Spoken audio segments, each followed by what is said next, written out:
We're looking at a 1964 and a half Mustang. They first rolled off the line on March 9th, 1964. As best as I can figure, the second week in May of 1964.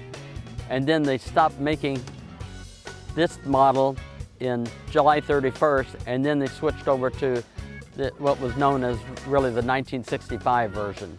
I bought this a little over a year and a half ago in December 2022. I found it on Hemmings Auctions, and it was down in Miami, and it didn't sell in the auction, but I contacted the owner and we made a deal, and we did a road trip down to Miami and picked it up. The design was started in 1961 with a concept of competing with European cars, sports cars, and they wanted an entry point that wasn't too expensive and a lot of people could afford it, and this was $2,330, I think, when it first came off the line. Matching numbers under the hood, original engine.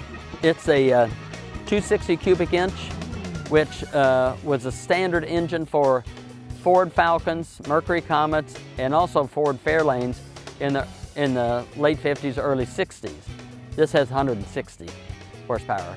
It's a 3-speed Cruise-O-Matic, Ford Cruise-O-Matic 3-speed transmission.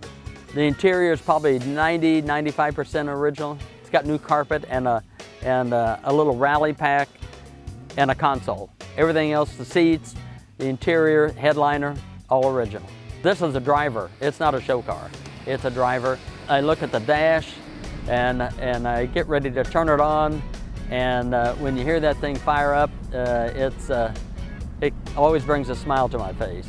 It rides wonderfully. We drove up this morning. We were both commenting on how nice it was to ride in. It's very comfortable.